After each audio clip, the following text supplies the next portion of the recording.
The message coming from Labour is that practical problem solving matters more than identity fights. But even if they're not interested in culture war is interested in them. According to Ipsos, the view that Britain is dangerously divided has actually declined overall since the Brexit wars, but respondents think that tensions between different ethnicities and hostility towards immigrants have grown. Following the riots, should Starmer take a side or make a stronger pitch for national unity? Marie, you recently wrote a piece of Prospect called Can Labour Really Kill the Culture Wars? After Lisa Nandy declared that the era of culture wars was over. What did you conclude, and have subsequent events changed your mind? So I think it is quite a thorny topic, because when people talk about culture wars, the one thing they rarely mention is salience, even though it matters a lot. Because I think that no one's denying the fact that people disagree on quite a lot of issues in Britain, the way they do in every single country. That's completely normal. People split by, age, ethnicity, like political beliefs, etc. But what's really important is whether they really care about that topic or not. I think transgender issues being a massive example of, like, people are quite split. They don't really know what they think about it, etc. But most people just really do not care all that much. So if you looked at the polling during the election, for example, it never made it to the kind of top 10 issues people cared about, etc. So I guess, the argument in the piece, talking to various people, was that Labour can perhaps find a way out of the culture wars by just not bringing them to the top of the agenda. Because I think it really helped the Tories to talk about culture war issues, and they could do that because the machine of government is very powerful. And, because they've got the media grid, they've got the Today programme, they've got the ministers kind of going everywhere, they can brief papers, etc., etc. Did it help them, though? Well, that's the thing I was about to say. But I think crucially the problem for them was actually, like, politicians can't really make people care about an issue they don't really care about. Right. And that was kind of their downfall. But I think that's a double-edged sword as well, in that politicians also cannot convince people to not care about an issue they care about. So I think that was kind of what I got from talking to people, of if people decide, and especially since, we've had riots recently, etc., that there's an issue that is very divisive that they care about tremendously, then, Labour, Lisa Nandy, whoever, can't just go, actually, we've decided to not talk about that, we've decided not to focus on that. I think, Ed Miliband, when he was leader, really found that was immigration. Like, you can't ignore something that people care about and assume it's going to go away. So, complex, a land of contrast. Well, let's do definitions here, because I did a whole episode of Origin Story on this, and there's this real disagreement over how much of it is a real profound, divide, and how much is manufactured wedge issues. And some stuff is very real, like in America, for example, the right to abortion. That is a genuine thing that cuts very, very deep. Unlike, is Star Wars too woke now? 6 in 10 people now agree that politicians invent or exaggerate culture wars as a political tactic, up from 4 in 10 3 years ago. So how do you define a culture war? I actually really enjoyed the definition of academic James Breckald, who wrote a piece in UK and a Changing Europe, who said that a culture war issue is a primarily non-economic issue that attempts to entrench a moral worldview in one part of society with the hope this will filter through to wider society. So I feel like essentially you go really intense on one thing that seems a bit, minor, because you're hoping to split people on the wider issue. So I think, for example, maybe like, the bathrooms transgender people use, or the statues issue. Like, I think statues is quite a good one, actually, because who, like, on one level, who gives a shit about statues, and who, we have a statues on Parliament Square, wherever else. But at the same time, if you get people really riled up on that, then that's how you get them to pick a side on, should we talk about our history? Should we, etc., all kind of controversial figures in British history, etc. So I think, I really enjoyed, I think, that definition of you pick quite a small thing, but then you get people really riled up and you hope to change their worldview on the bigger topics. Even with abortion in America, it actually wasn't hugely divisive in the 1970s. It was seized upon and made a dividing line. Does refusing to fight one mean that the other side dominates the discourse? So, for example, say on trans rights, they're taking a very sort of sensible, let's try and find the right policy, that's fair for everybody. But meanwhile, there is another side who are ferociously anti-trans, and there is no sort of prominent political party that is sort of very pro. I mean, I suppose the Greens are, but it's obviously not something they talk about a lot. So just as one example, does it mean that if you try and sort of cool everything down, you just get the kind of loudest voice on one side? I think it's a complicated topic. I think that things certainly changed. I mean, as we kind of just talked about in a way since the election, because, I think Labour, when it was in opposition, could not really ignore the culture wars the Tories were throwing at them, because the Tories were the government, and actually whatever they cared about, the papers cared about, and as a result, the broadcasters cared about, etc.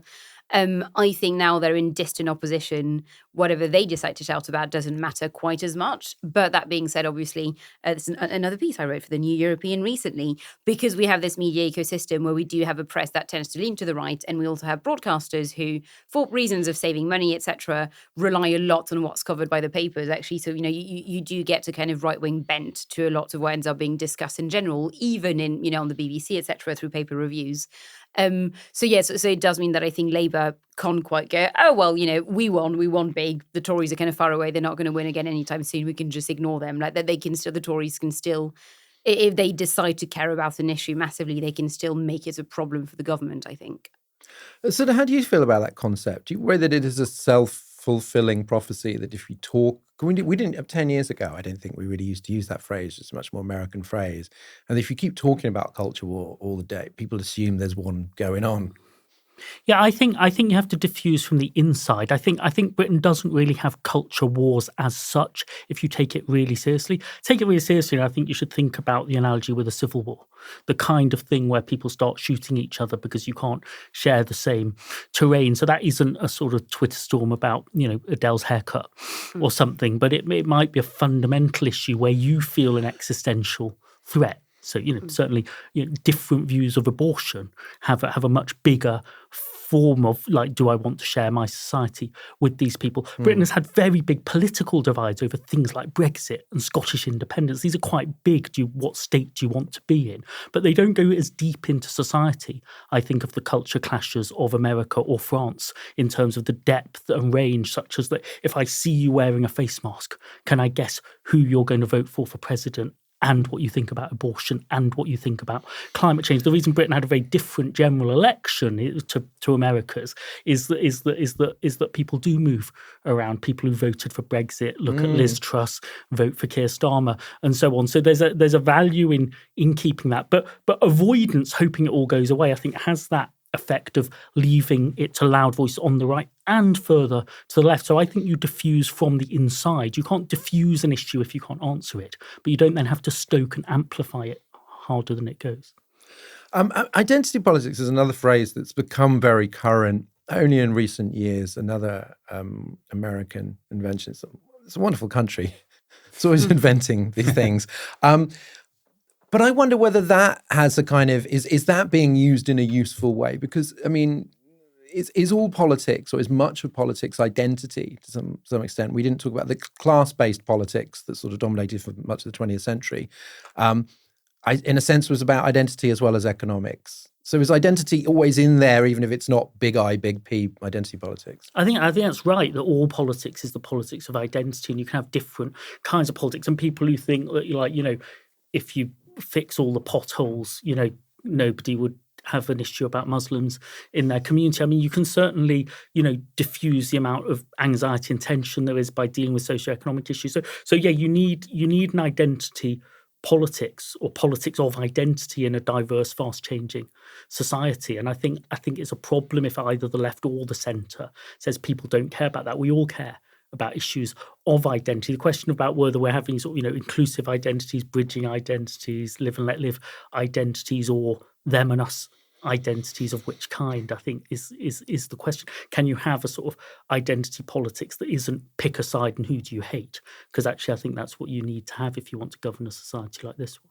Well, what do you think Kemi Badenoch is playing at when she's popped up to talk about the failure of integration, as she puts it? It's sort of 34 years since Norman Tebbett's infamous cricket test, which younger listeners... Do we need to explain what cricket is first? Was get people in white. I don't actually understand the rules of cricket, but his test was sort of like if you were an immigrant, first generation or second generation, and England played Pakistan or India or whatever. Who do you support? Well, it's really formative for me, the cricket test. I was 16 when it came out. And I supported England, and I had done since I was 8, and my dad didn't. And my dad thought it was fine. I mean, he was jumping all over the living room when India won the World Cup, and I was pleased for him. So I was so annoyed with Norman Tebbit. So I couldn't switch to India. I did support the West Indies against England, but I don't know anyone who didn't. But I had to pipe it down in a way. But actually, just getting that sense right about like actually if you're a young British Asian with Indian Pakistani background, you might play for England. You're never going to play for India or Pakistan. So I'd like the invitation to be there, but when you force it onto people, it goes away. So I think Kemi Badenoch has a very authentic Black conservative politics that relate to her having been born here briefly and grown up elsewhere, grown up in Nigeria, in Africa, and come here. And so she can say, actually, I look at your debates about history, we handled it differently. In Nigeria, it's very different to the majority Black British experience. And I think there's a version of anti-woke politics that could work for British conservatives, which consists of being in favour of all of the social changes of the last half century, but wondering about new and more radical challenges now. And there's a version that absolutely doesn't work for them, which is the roll it all back version, and which version you're in when you say we need a colourblind politics now. Nigel Farage wants a colourblind politics, which means scrap the Equality Act, scrap the race discrimination laws. We don't need those anymore. And Kemi Badenoch believes in a colourblind politics where you keep the equality laws and you explain that white British people are as covered by race as a protected characteristic as Asian Black people. So it doesn't mean nearly as much. In policy terms, it's actually quite hard to find out what it means because David Cameron scrapped multiculturalism 14 years ago. We've had a post-multiculturalist government. What have they been doing? Can you briefly explain that? What do you mean by sort of scrap? Because a lot of people are saying multiculturalism is just a society in which we've got people from all over. How's it work for policy? I believe for 25 years it's not a very helpful word now to move us forward. I think British multiculturalism has successes and failures. Its big success is that the ethnic minorities in Britain, especially from a Commonwealth background, people like me, my parents are Indian Irish, feel very British and feel a bit more British than everybody else. And that is quite an unusual thing. People on the Windrush were saying that if you don't know why we're here, learn your own history. I think British Muslims are saying that is a distinctive move for British minorities. But to minorities generally and people on the left generally, they often think that multiculturalism means the fact of a multi-ethnic and multi-faith society, and that should be good, and people should remember that Enoch Powell was wrong. And people on the right, perhaps more accurately in this sense, think that multiculturalism is the policy of what you do with a multicultural society, that you recognise diversity, you celebrate difference, and therefore moderate mainstream people say on the right, all this celebrating and diversity of difference when there's a lot of it, should we be celebrating commonality as well?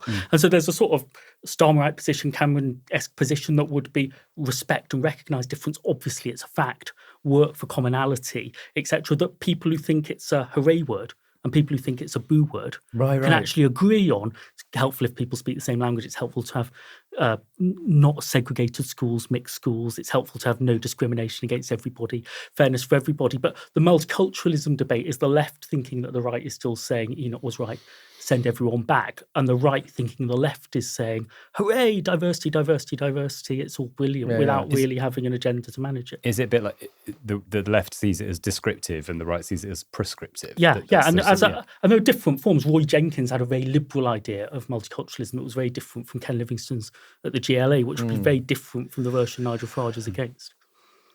Matt, thinking here about sort of people's political beliefs rather than their backgrounds. Joe Cox famously said we have more in common than that which divides us, inspired Luke Trill's polling company More in Common.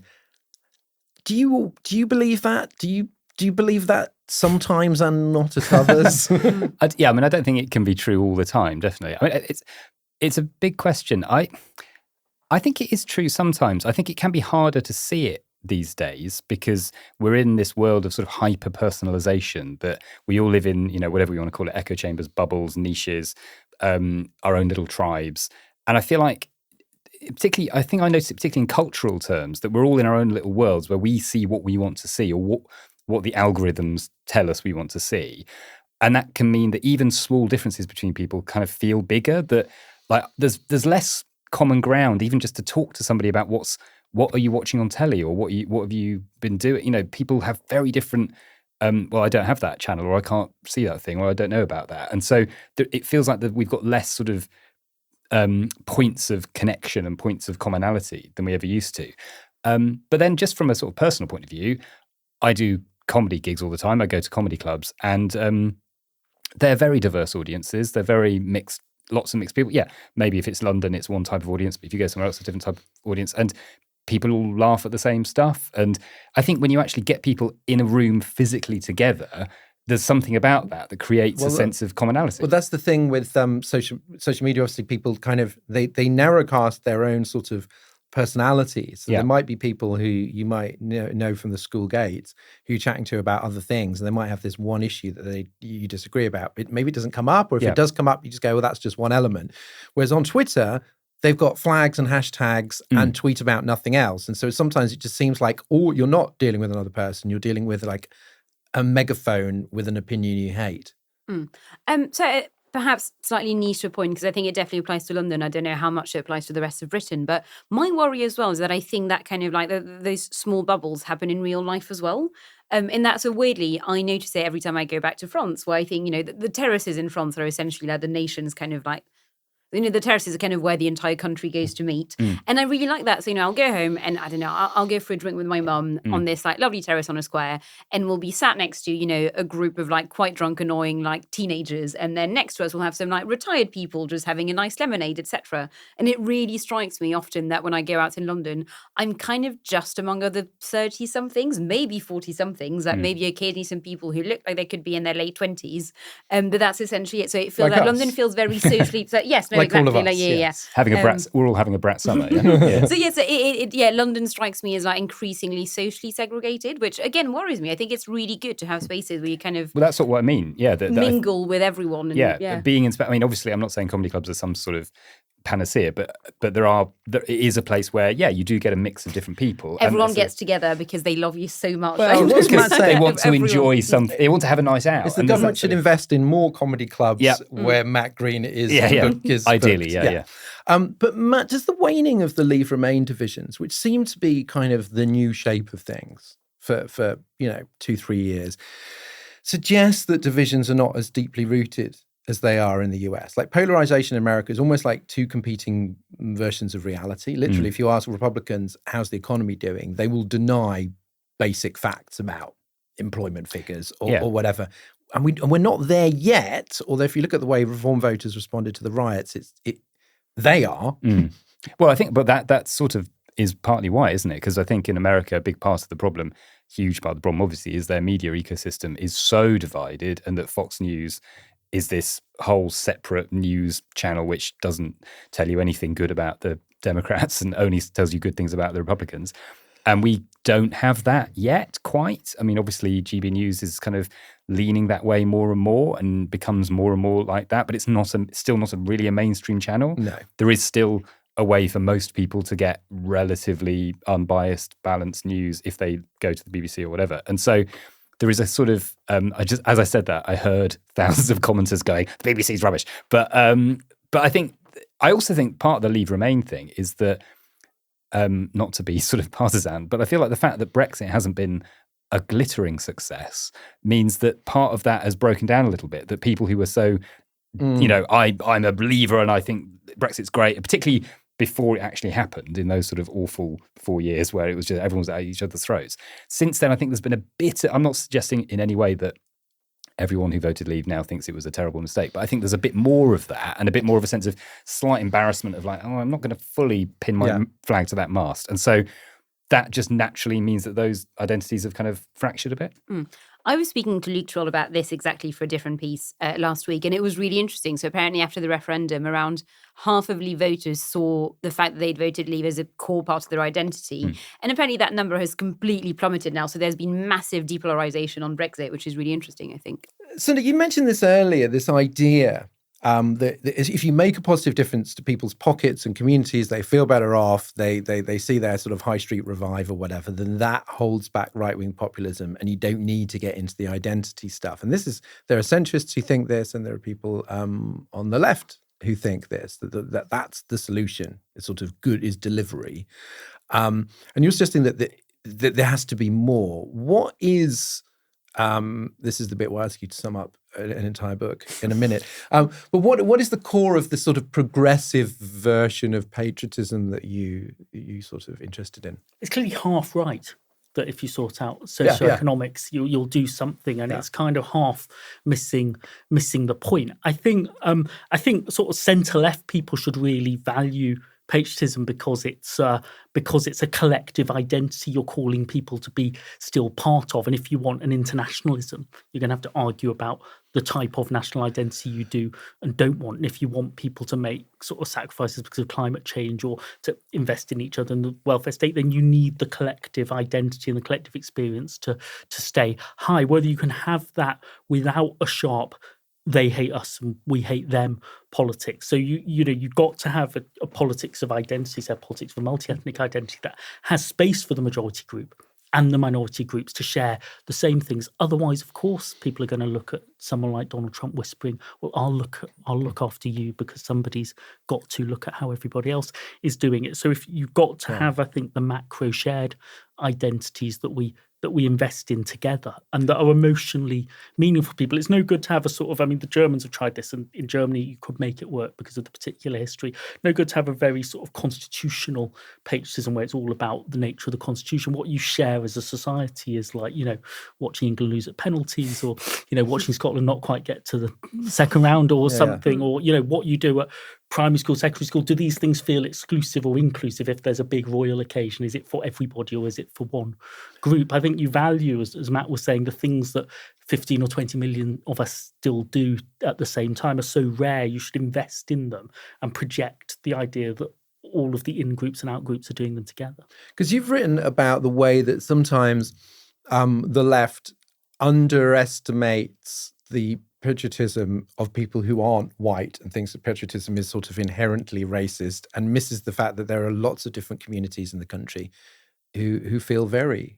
very strong relationship to Britain. This might change across generations. And so, first generation Commonwealth migrants are very into the monarchy and the Commonwealth because it's an answer to the question, why are you here? We're here because you were there, is actually, I'd like to leave that in the first generation, really, because I'm not the them anymore. But actually their children and grandchildren might not want to do that anymore, might want a sort of more radical, more challenging idea. But on the whole, it's sort of left liberal graduate politics, white, Asian or black, that is a bit averse to these things. And I think you can only totally dispense with national identity. It's fine, I never needed one, if it's always been something that's secure for you. I think minority communities have wanted to stake their claim to Britishness before you can say, oh, we're so cosmopolitan, we're beyond all of that anyway. Matt, I'm sure you've seen this, but there are still people out there on the left who if they see a sort of, politician with a flag, they go, do you know who else liked flags? Yeah. Adolf Hitler.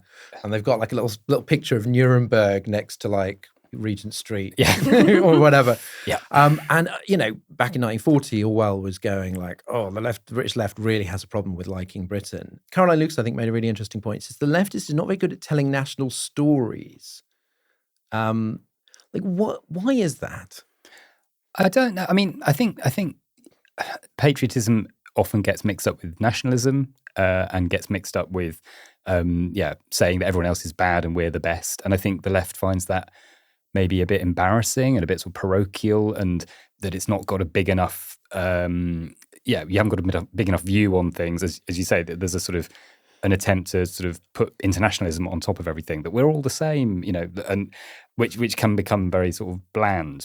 But I also think it's also that the left is very good at complicating things.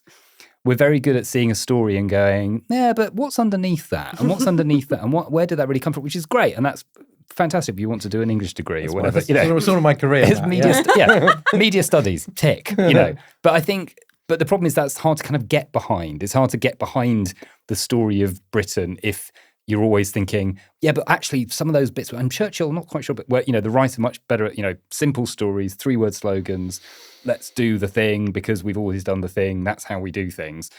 And I wonder if the left finds it easier to be moved by national stories from other nations because we don't know them as well, because we just see the sort of the simple version of it, that you can watch Hamilton and be moved by it because you don't really understand the complexity of it, or you can look at the French Revolution and sort of see the ideals of it because you don't really know all the detail and what actually happened. Well, there are flags that the left will fly.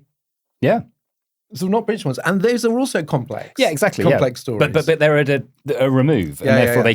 they can say I'm pro this rights or that rights because they don't have to kind of live with it in quite the same way. And I think I wonder if that's part of it. So I have a theory which I developed while listening to Matt, so it may be wrong. But no, so I wonder, like, is it partly as well that I think Britain has a kind of like small c conservative like history or like, you know, recent past, etc., and that it has a monarchy. It's mostly kind of for a long time it was just like toffs, you know, in Parliament making the laws, etc. Because when I compare it to France, like, I think there's definitely like left-wing patriotism in France is definitely a thing, but that's because La République is actually quite an easy thing for the left to rally around because, you know, we killed the royal family and we created this thing where everyone is equal, etc. So I wonder again if it's just quite hard very specifically to be like, hooray, you know, we have kings and queens and also we have rich men in Parliament. And obviously the empire as well. I mean, I think that, you know, the British Empire, rule Britannia. France didn't have one of those, so yeah, that doesn't apply to us. Exactly. as far as I'm aware, France wouldn't have dared. No one else had empires. Is that right? But that's the thing. It's like, you know, I think for years, you know, rule Britannia, all that kind of stuff. You know,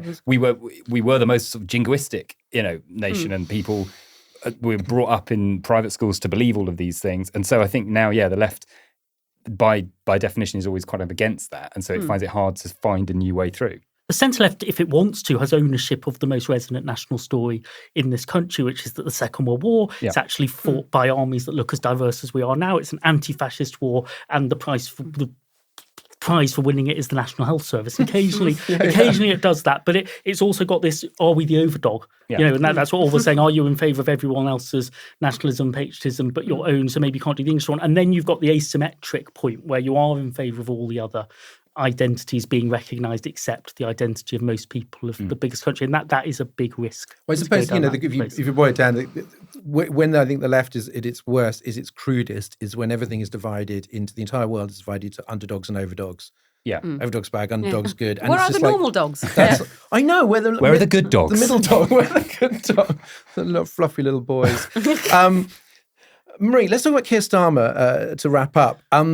Now, he is much more communitarian and sort of class conscious and conscious of nationhood, I think, than Blair was, without going full blue Labour, thank God. How clear is his vision of national identity? We've just gone through a big phase of many, many words being spilt on trying to understand Starmer. And I kind of want to say it's slightly complicated, but maybe it's me in that I think he's not, like, I think Starmer is not very good, actually, at the kind of massive, big picture, sweeping, you know, this is what I believe, this is the Britain I want to see. But also, I think that in itself is very British. Like, it is genuinely, I think, you know, people talked about the fact that, you know, Tony Blair has this, like, nearly, like, Messiah-like quality, you know, being able to paint the kind of broad brush and be quite intense about that stuff, which again marked him out as very unique, I think, in British politics. So if anything, yeah, Keir is just being a deeply English man, but just being a bit, I'm just not really going to address it. I'm just not going to talk about it. But what I found really interesting, actually, was before the election, I spoke to a friend who I guess is a Cameroon, and that used to be a Tory, kind of box standard centre-right, and then after Brexit was a bit like, I'm just kind of probably going to vote for the Lib Dems resentfully. And his thing was like, I'm quite sad Keir Starmer is going to win because he seems entirely realistic about Britain. We genuinely just are a medium-sized country, just, you know, off the coast of Europe, and we do pretty well at some stuff and not really well at others. And he was like, and actually, that's going to be the first time in maybe ever, and in some ways at the very least a long time, they'll have a prime minister who's very realistic about Britain. And I thought that was a really interesting comment of like, there's no longer that kind of Boris Johnson-like thing, or even actually Blair to an extent of saying, you know, we punch so much above our weight and we can do amazing things. Like, Keir just looks at Britain and is like, yeah, we're doing all right. Yeah, solid 7 out of 10 country. Yeah. Well, I was listening to a podcast where someone was talking about how he really loved playing piano as a child, and his mum said, "Yeah, no, you could be a piano teacher." And he's not a pianist. So this is it. He's saying to Britain, "Yeah, you can certainly teach." Yeah. I think he is quite emotionally reticent, and of course that is quite English. I also think, you know, they've looked at all the data and so on, and they've said, you know, people want a bit of show not tell, and they're not in the mood for sort of great orations, etc. But I think he could do something with a bit of that kind of quiet pride. Actually, you know, things we're quite good at if we roll our sleeves up and do them. And I think he has this image of being a sort of, you know, a doer and a fixer rather than a sort of talker and a narrator. But sometimes you have to tell people what you're showing them, what you're trying to do. And I think a moment like, just now and after the riots is that kind of moment. It won't be enough to fix the potholes. Well, like, we're not talking like sort of soaring like Obama oratory, but something like, Gareth Southgate's Dear England letter, where it's like, that was a good vision of England that you could imagine Starmer. I feel like if England had won the Euros, it would have been a moment for Keir because he loves football, and he so would I have think cried through the entire speech. Well, that's the thing, and I feel yeah. like he needs a moment like that, which he can emotionally identify with himself, and then also transmit that to the country.